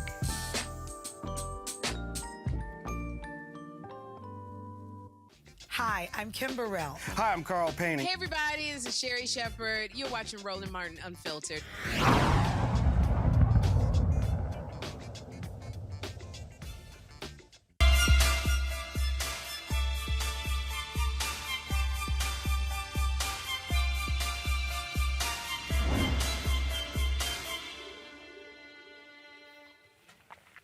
All right, folks, summer fastly approaching. Folks ready to hit the beach. You're seeing the COVID bans lifted, and a lot of people are still carrying around that COVID 10, 15, 20, some say 30. We talked about Will Smith, of course, in his challenge that he's undergoing this YouTube series. Jim Jones joins us right now. Jim, all right, so focusing, all right, I want to do something. I want to lose this weight. Where in the hell did I start? Because a lot of people are still at home, working from home, not going into work, don't have the same activity, aren't as busy as they were before. And so what do you recommend? Because stuff is opening up. I'm telling you what, Roland, I'm here today. I'm here only giving out the secrets on how to drop that final 10. A lot of people have been working that at home, and they kind of hit a wall, right? They hit a wall. They just can't drop that last 5 to 10 pounds for the summertime. So I'm going to tell you, it's in the diet.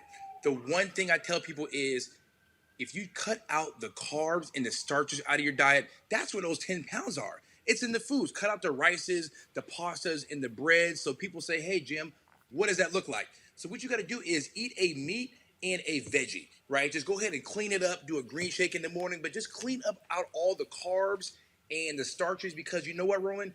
They digest as sugar. No matter how you cut it, rice, bread, pasta, you might as well be eating Snickers and Kit Kats because it digests the same way. So okay, so you lay out in terms of terms of the diet piece, but with those folks who say, "All right, Jim, that's easier said than done." I love rice, so should I just, if you do rice, should I not do white rice? Should I do brown rice? Let's do no rice. Let's go no rice for about, I tell people, start with 7 days, no carbs and starches, and just build from there and just watch how your body changes. If you cut the pasta and the starches and cut the rest times in between when you're at the gym, put a timer on.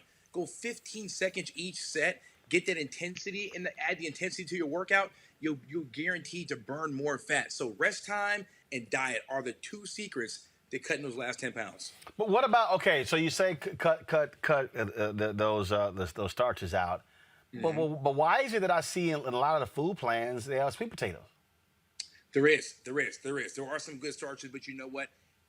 That's fine for a normal for your standard fit diet. But if you're really trying to cut down and get those last 10 out, we got to go extreme, right? I think people think if you see a meal plan, they say, "Hey, I'm sticking to my meal plan. I hit a plateau." It's because we got to go hard. We got to take that extra step. We got to go ahead and lean the plan all the way out. So that's why I'm pulling out all the starches, all the breads to get you that last, to get you where you want to be for the summertime. Let's see here. I know we got some questions. Julian, you got your first question for Jim Jones? Jim, you said cut out the starch as well. Is couscous considered a starch? I mean, it's an alternative grain. So I'm wondering if and it's supposed to be healthy. So yes, tell me. It is. So couscous and quinoa, if you're going to put a little side on there, I'm okay with those too. But it's the rices, the potatoes, and the breads and the pasta that have to go. But couscous and quinoa, those are good. And that's actually a great question. Those are fine. All right, Avis? So after the last 10 pounds, hopefully you're luckily you're able to go ahead and get those last 10 pounds off by following your strategy of eliminating the carbs. Absolutely love that, can do that.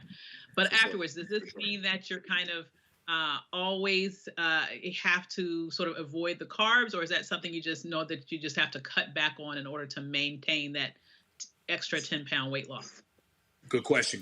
So I tell you what, I tell people, after you go 7 to 21 to 30 days, you kind of don't even miss it. So when you do add carbs back into your diet, it's a very small amount because you've actually broken that addiction to eating the pastas and the starches. So I tell people, go 7, 10, 21, 30 days. You don't even know, but you're conditioning your mind to cut back. So there's going to be a drastic cutback naturally after you're finished with this new fast I'm creating. Does that answer the question? It does. Thank you. Yep, because you want to work into your lifestyle. The thing is, it's got to work into your lifestyle. And the way we do that is by building habits, consistency. 7 days, 14 days, 21 days, 30 days. You go back, you don't even miss it. Teresa. Right. Hey, Jim. So I do a lot of workouts. So my question has to do with shakes and smoothies. What do you recommend? What should we put in? What should I take out? Well, I tell you what, the most common mistake I see with all smoothies is too much fruit, right? People thinking you're throwing your berries, your strawberries, your mangoes. That's all sugar. What you want to try to do is keep the fruit and your vegetables to portion even it out. That's what you want to do at best. That's the most common mistake I see. People throwing agave, honey, because they think they're natural sweeteners, but those sweeteners it's just like sugar, right? So I think that's the main thing is keep that fruit and veggie balance. I know myself personally, I like kale, carrots, cucumbers, spinach, throw that in there to even out the fruit. But I'm willing to bet most people are putting too much fruit in their smoothies. Like me. Listen, common mistake. Everyone does, but it's just sugars are sneaky. They will try to sneak their way into your diet any way they can. So you just got to watch them. Thank you. All right, Jim, any other advice for the folks watching and listening? What I would say, listen, do that. I have an herbal weight loss tea I tell people to take. They can find that at my Instagram, GYMJONEZ, GYM, Jim like the gym, muscle, JONEZ. Follow me there, and everything is there you need. All right, Jim Jones, we truly appreciate it, man. Thank you so very much. Thank you, Roland. Always a pleasure. All right, folks, we come back. State of emergency. That's the title of Tamika Mallory's new book. It is climbing the bestsellers list. She will join us to discuss it next in Roland's Book Club, right here on Roland Martin Unfiltered. So the King movement of 1955 is the first time in a very violent civilization, Western civilization, any sizable group of people started to work to change by insisting we can use nonviolence power to create the change. Gandhi said that nonviolent power, the power of life, is the greatest and most creative power of the universe. And that if we human beings turn away from conventional wisdom towards using the gift of life, which is ours at birth, we would be surprised what the future of the human race will look like. Hi, my name is LaToya Luckett. Yo, it's your man Dion Cole from Blackish, and you watching Roland Martin, Unfiltered. Stay woke.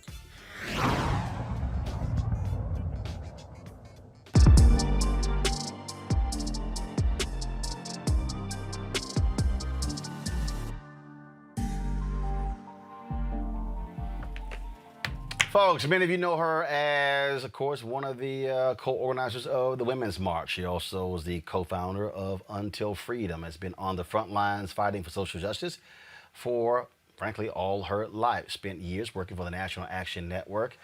She now is the author of the book, State of Emergency, How We Win in the Country We Built.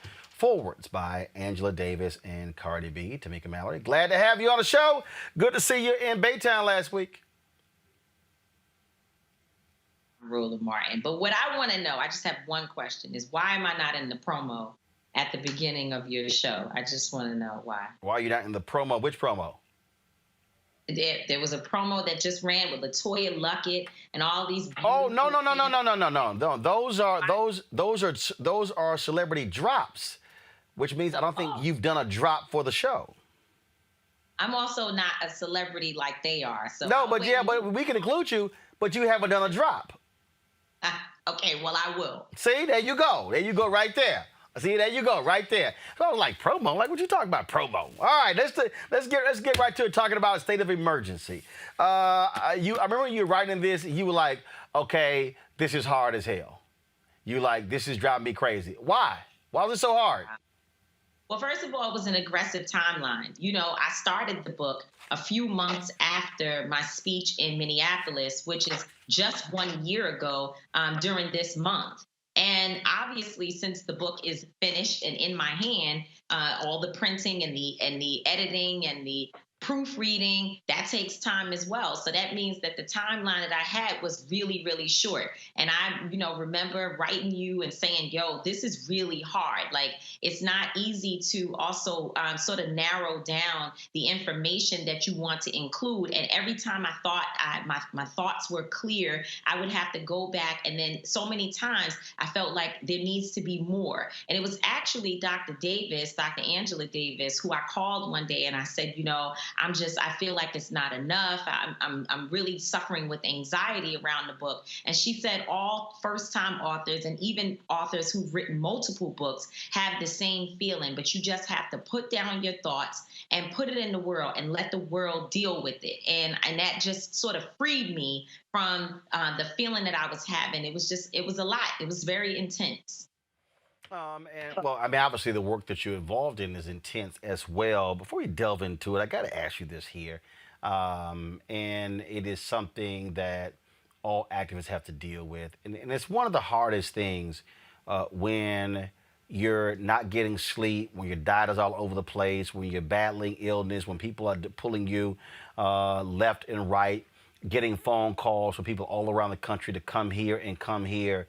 And then you have folks who are constantly attacking and sniping and questioning your integrity, your credibility, and your character.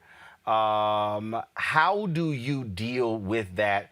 Because it's a lot. I mean, there are moments when and I've talked to other folks, folks get down and they sit there going like, damn, I'm sitting here putting all this work in and having to deal with BS with people who look like me. Roland, I have developed thick skin because thankfully I've been around great leaders my entire life, and I watched them be attacked and to be castigated and to have their character defamed in the same ways. And I think that the only thing we can do, in fact, I saw a tweet from Mark Lamont Hill the other day that basically said, keep doing the work. History will vindicate you. And for me, that's what I'm leaning on. And I think the other piece, because I call you and I call others and say, different things that I'm feeling. And we talk through what is the right way to approach addressing some of it. And most of it we are not addressing at all, because those individuals, for the most part, that spend so much time focusing on trying to critique and tear me down are people that I never see outside. I don't see them. I didn't see them in Baytown, Texas, for Pamela Turner. I never saw them in Louisville, Kentucky for Breonna Taylor. I've not seen them in New York for Eric Garner, Sean Bell, or many of the fights that I've been involved in. And I travel across the country supporting many families who asked me to be there. I've not seen them supporting Trayvon Martin, who I was just with his mother in Florida just this past weekend, where she held a conference for the Circle of Mothers. Sandra Bland's mother was there.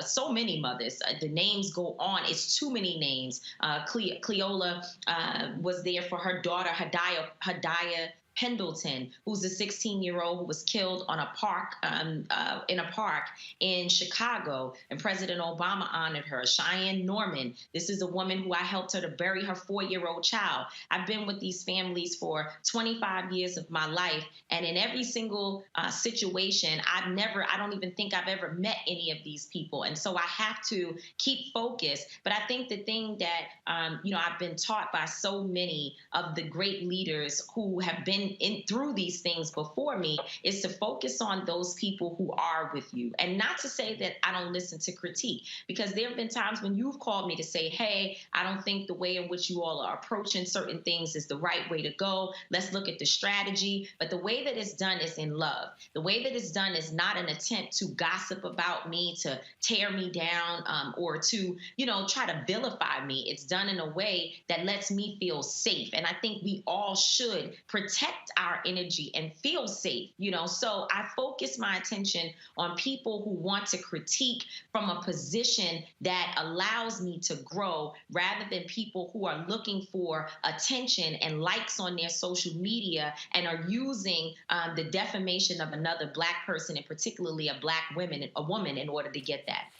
One of the things that you write about called the sacrifice of the activists.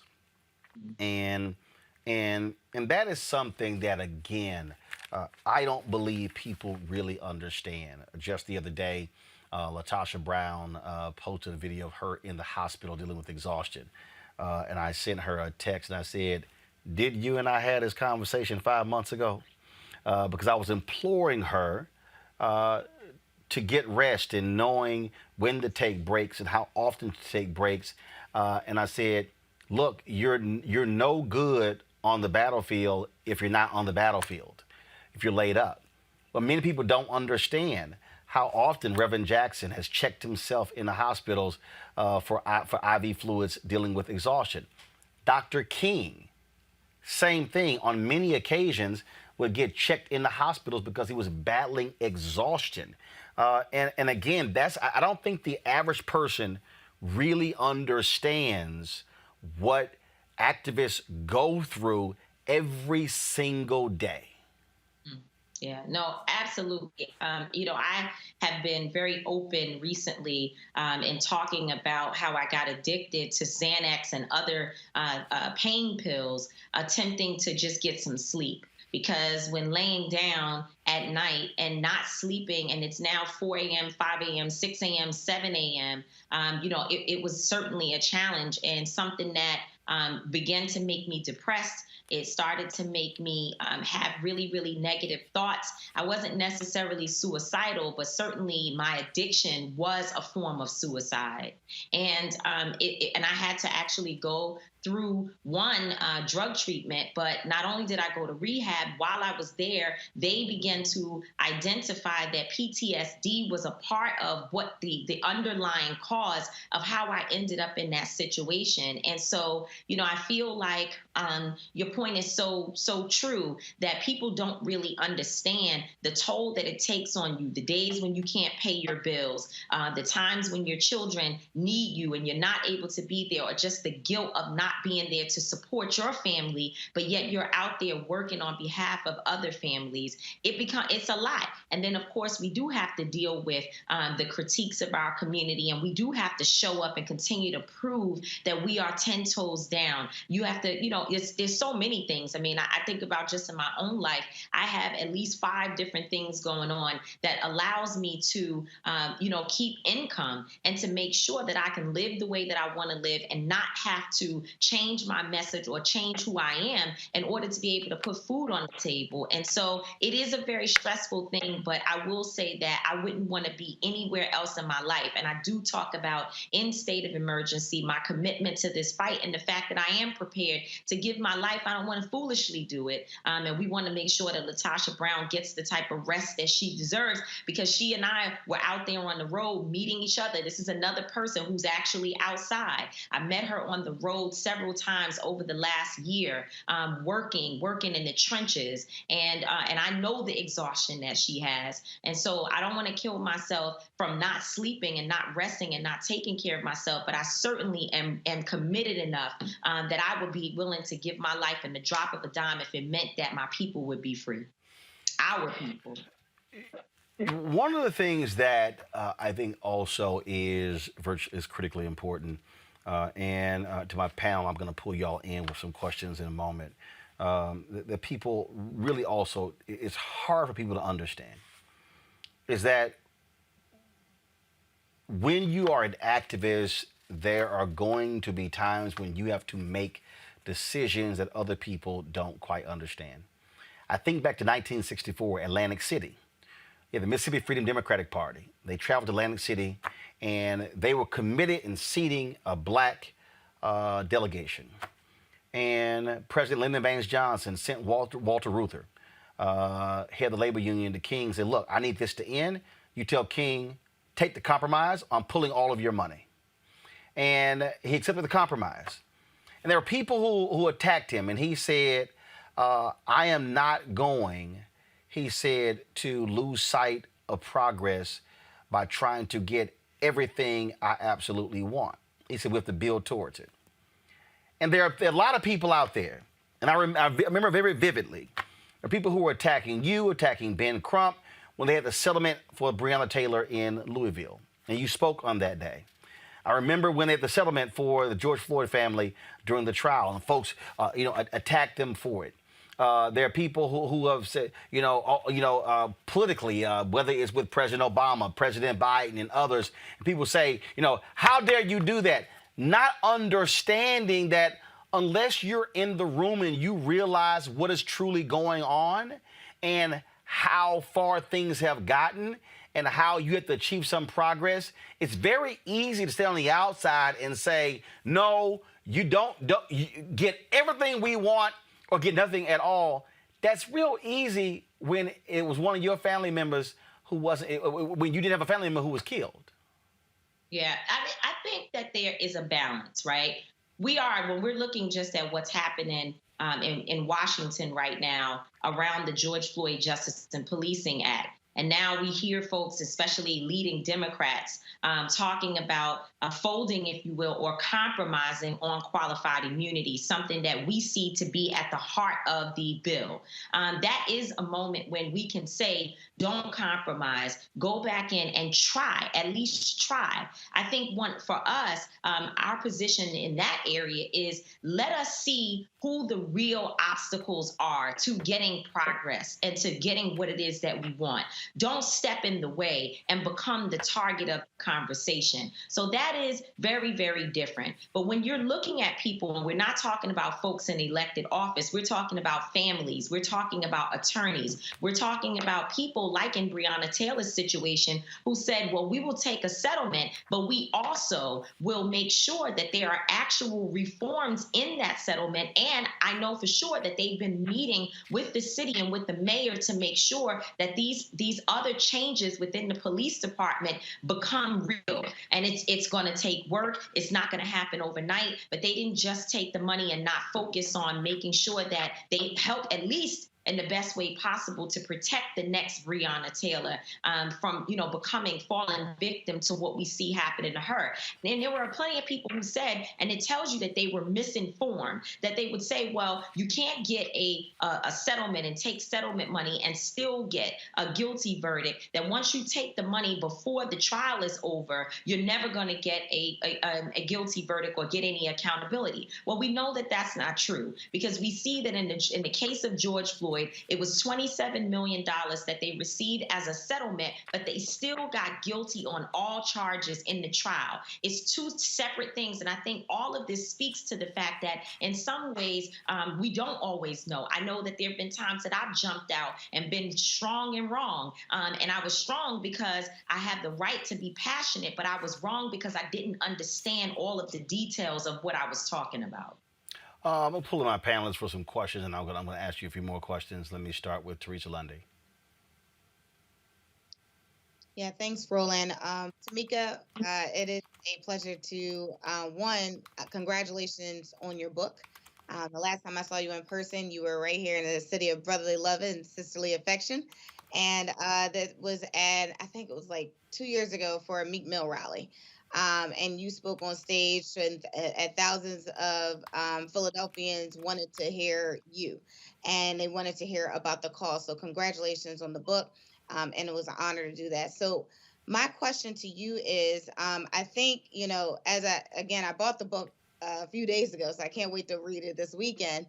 I didn't read it, so I kind of feel bad asking a question about it, but so tell me about a little bit. I think for me, and kind of doing some of this commentary stuff, and kind of putting yourself out there and having to always explain yourself,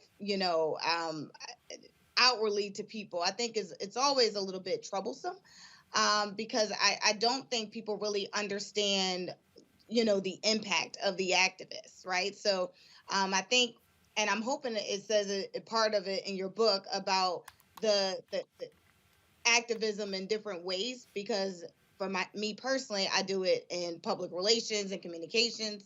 And so I think my question for you is, when you started out in activism, doing it years on end, what was that like in terms of, seeing the stories of the families, and then also understanding that you have, your own family at home to take care of. So how did you, create the balance and also, stay sane at the same time? Yeah, so there really isn't a balance that I personally have perfected.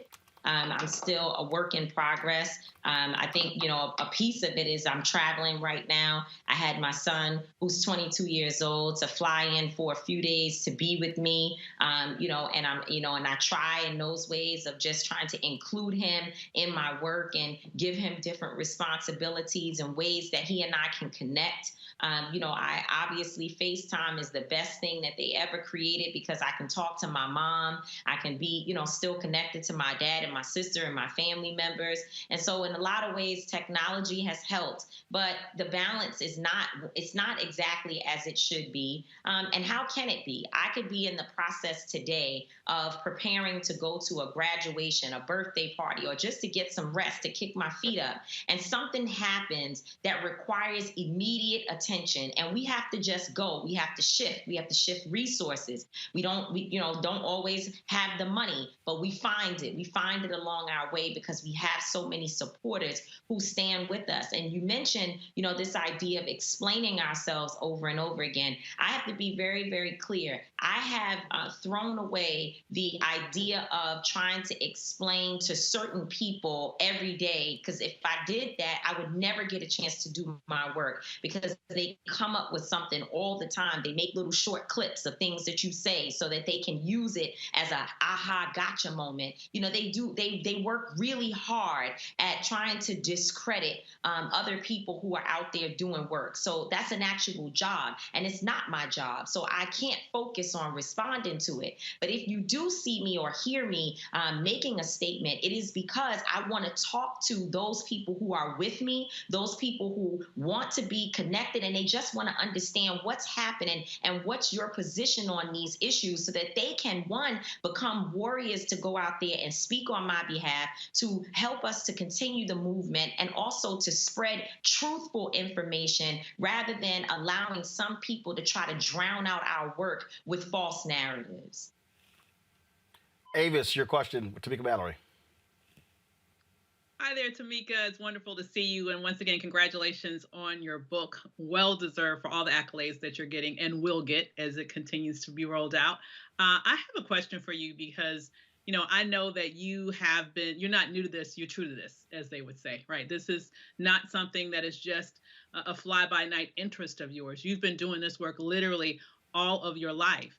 And when I think about all that you've done and all the different ways that you have fought for our community, it is really unparalleled by a lot of folks. Let's just be real.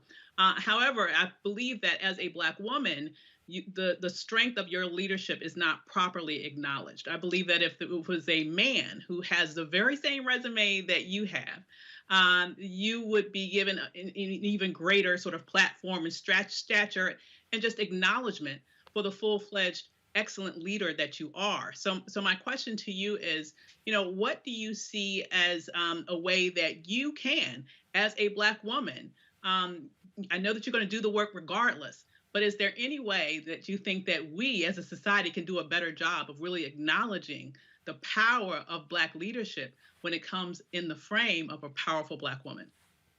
When I think about, thank you so much. You know how much I love and appreciate you as a dear sister. When I think about Roland, just in general, and on this show, and all the people who Roland has helped to get to where they are, and we know that. I mean, I've watched folks grow from, sitting with Roland and learning. They weren't necessarily commentators at the time that he started with all of us. I mean, even me, there's a growth process, and Roland has been a part of that. And I think that's one of the ways that people who are in positions of power, or people who have platforms, need to use them to uplift the voices of young women and of young people in general who are out here, who really do deserve the type of awareness to be raised around their voices and their leadership. And so I would say that's one, but I think the movement is shifting. I think this moment that we're in, we're beginning to see more women rising to the occasion. And it's really nothing that can be done about it, because at the end of the day, if we don't respect those women who are out here leading these protests,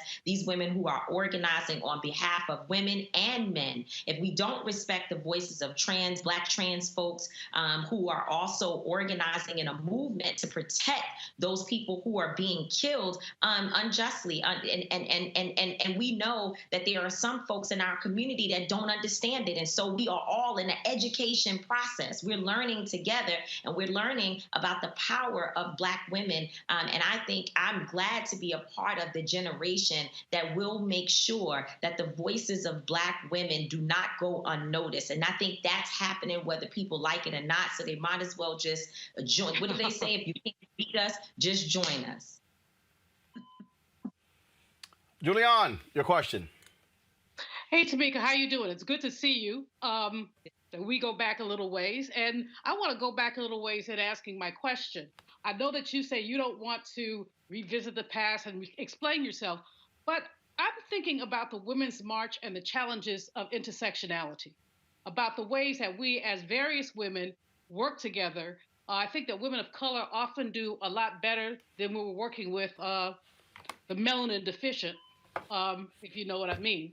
So, what did you take away from the Women's March, and what would you say to others who are trying to juggle intersectional issues?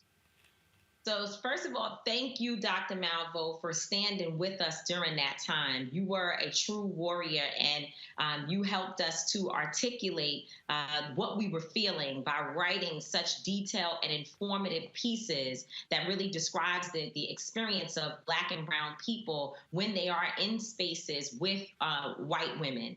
And that's, I'm just going to call it, I'm not going to call it melanin deficient. I'm going to just say white women, because that's who we were working with. And in my book, there is a particular portion that focuses on the experience that I had at the Women's March. The story has not been fully told. The book only covers it just a little bit. I'm in the process of just starting my memoir, where I'm really going to talk more about that experience. And I think what I learned and what I took away is that, and Black women tried to warn me prior to getting involved in the Women's March. I'm still very proud of the work that we did. And if I had to make the choice again, I would go back and do it, because I know how powerful that moment was. And I know that we had a responsibility to stand in the gap of people trying to whitewash the issues around racism, sexism, fascism, and so on in this country. And we certainly were not going to allow a march to happen where the focus was Donald Trump,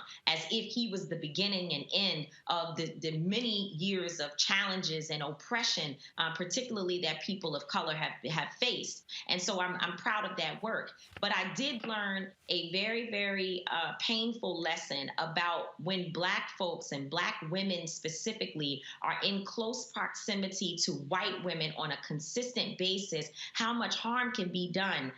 You know, we went through a lot physically, mentally, emotionally, after being in that space. It's very, very draining and taxing, because white women have a lot of work to do. And I see the work happening. I made sure that in this book, that white women, when they pick it up, that they will have an opportunity to experience our pain and to join us, to really become deep accomplices in helping us to navigate through this fight towards racial equity and justice.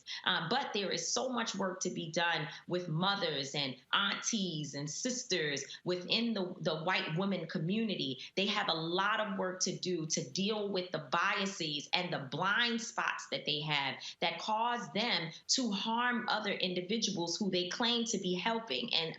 And you know, it's a tough lesson to learn on your back, because certainly that's how we learned it. Tamika, we talked earlier about what happens when you have to deal with criticism. You had to go through all of this when Samaria Rice was criticizing you and others, even though you never even went to Cleveland. You were never involved in the Tamir Rice case there. But there were folks like Breonna Taylor's mother.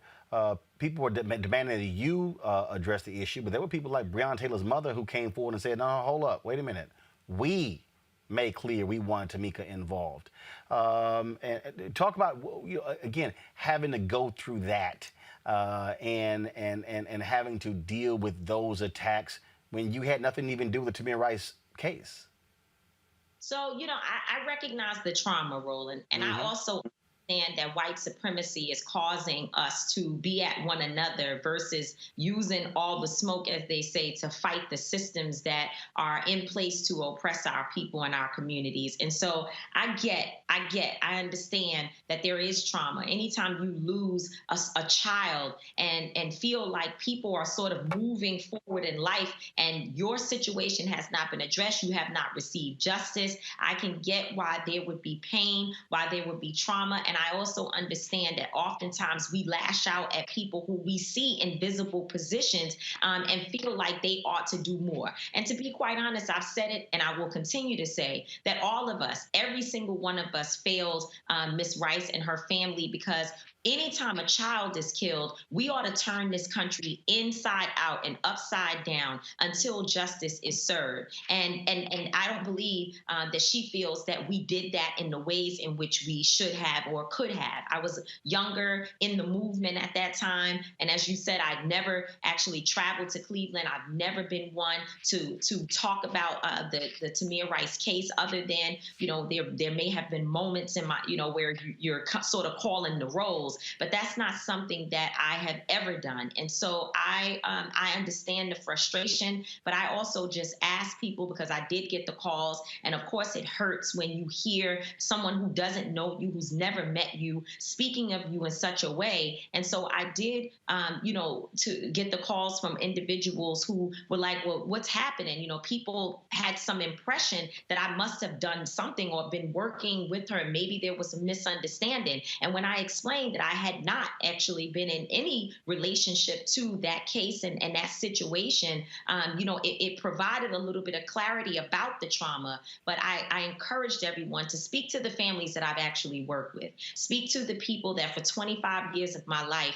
I've been in the trenches with. And I can tell you 10 toes down that those families do not share the same sentiments that I am exploiting other people's families. In fact, I was invited to be with the families last weekend because of the fact that, I try to work and help and support so many of them. We just helped Ahmaud Arbery's family to launch their foundation. We're working with other families to put their foundations together and to help them build more sustainable models for their foundation. Obviously, you mentioned Breonna Taylor's mother coming out and speaking up for me, and I didn't even ask her to. I just looked up one day and she wrote something about it. I tried my best not to engage the mothers and not to ask any of them to get involved with something so painful. I didn't want that to happen. But Sabrina Fulton and others, they got out there and they began to say that they know me, and they spoke on behalf of my character and the fact that I always try to operate with integrity. And I'm going to continue to do my work. And I wish everyone peace, and whatever I can do to be helpful, I'm here. Last question I have for you. It's very interesting. The fragility of weak-ass black men. I'm looking at some of these fools in our YouTube chat, whining, complaining, and black women have always gotten credit. And I'm going, y'all clearly have no idea what the hell you're talking about. I had some fool complaining, Tamika said sexism is much more rampant than racism. And I'm going, you probably are a dude because you don't even want to acknowledge that sexism exists. And you have to deal with, and I'll go ahead and say it, you have to deal with the misogyny of other black male leaders who, let's be frank, don't like seeing this many black women in leadership positions. What do you say to that young woman out there who is volunteering, who maybe wants to follow in your footsteps and others, who is not as strong in dealing with that, in dealing with the forces of male entitlement when it comes to leadership? Yeah. So, I do want to go back to something you said about the racism, sexism piece. I think it's really important, again, when, we sort of listen to these clips and just automatically think or the worst of, and don't necessarily understand the intentions of those who are speaking. Mm-hmm. I was being asked about Kamala Harris becoming president in 2024, excuse me. I was being asked if I think that that's possible. And I had already talked about racism. And of course, I talk about that all the time. And so when asked whether or not she might be able to become president, what I said was that, number one, the only way she will become president is if her record speaks for her, if she's actually done something to ensure that the Black community respects and honors the work, the actual work, that she has a heavy load on her shoulders that we expect her to live up to. And then I went on to talk about how sexism is the double whammy and how sexism can be worse than racism because of the fact that when you apply both things, you have, again, a double whammy. You have something extra, something additional on top of the fact that you're Black. So we already know that being a Black woman or a Black man is very, very difficult. It is the most challenging. it's awful sometimes when we think about the ways in which we are discriminated against in this nation and have always been. But when you add the challenge of being a Black woman, it makes it even worse. So, you know what? Guess what? Maybe I could have said it a different way. Perhaps, the words that I use, if I was more like Dr. Malveaux, I would have had a better flow in terms of how I was getting out my point. But if you know my heart and you know my work and what I have been doing and all the men that I have stood up for and fought for so many years, the fact that that particular clip is taken so far out of context for what it is that I'm actually relaying is what I'm talking about. People who really are looking for something negative, because everyone else, because I called Mark Thompson, I called a bunch of brothers. I said, I want you to watch this and I want you to tell me what you think. Do I need to respond or not? And the reception that I received, even from some of my toughest critics, I think about my friend Tony Lindsay, who he and we debate all the time about all of these issues. And he was like, I listened to it and I was a little confused. And he said, but I went back and I really listened to what you were saying, and now I'm listening to you talk about it, and I realized the point that you were making about the double whammy, I guess, again, that we experience as Black women. And I do deal with misogyny. I deal with it from other leaders. I deal with it from those who come into my comments and call me out my name, those who use their platforms to consistently attack and, I don't know if I've lost you. No, you're still here. You're still here. Good. Something popped up on the screen. Those who consistently attack and go after me, they use their pages on a daily basis to talk about me. And I deal with it. And guess what? Actually, I don't deal with it. So the question that you asked about the young girl who's coming up behind me, I would say block and move on. When you see it, block them and move on. You have to keep going. We have a responsibility to do the work. No one gets to tell us that we're not powerful, that we have to dim our light, that we can't be out here as a leader. And also, here's the thing. This is the most important point. The most important point. Perfection is not reality. No one is perfect. Tamika Mallory's not perfect. Most of the critics and the haters, they definitely are not perfect. But what you have to look at is who's actually doing the work, who's on the ground, who is out there standing in the face of white supremacy, dealing with challenging police and having a target on your back because they know your real name, as my friend Teslin Figueroa would say. She would say, hey, I don't know your real name. You're on here talking to me through a fake profile, but I'm actually out in the streets as Tamika Mallory. And so when I see the police, they know who I am.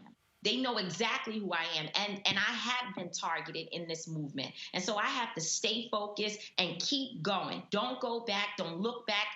It's the Harriet Tubman statement. If you hear the dogs barking, keep going. You can hear them coming after you. Just keep going. And I'm ministering to myself as I say this and as I continue to block all of them, because you know what? In the end, whatever they have to say about me, they need to find a way to do it better and outwork me. Simple as that, y'all. The book is called State of Emergency, How We Win in the Country We Built. The forward is by Angela Davis and Cardi B. Actually, I got one last one. Tamika, I asked all authors this. What was the wow moment?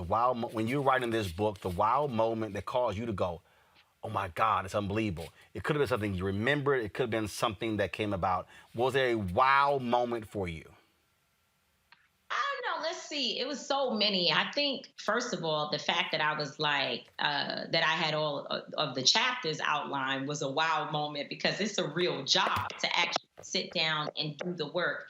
But I do think that forward between Cardi B and Angela Davis is an important part of the book. It actually gave me inspiration because I kept writing knowing that I opened the book intentionally, drawing in every single person that I wanted to reach just by having Dr. Davis and Cardi B to be in there to set the intention, to have Cardi basically saying to Angela Davis, am I allowed? Am I welcome in this movement next to you?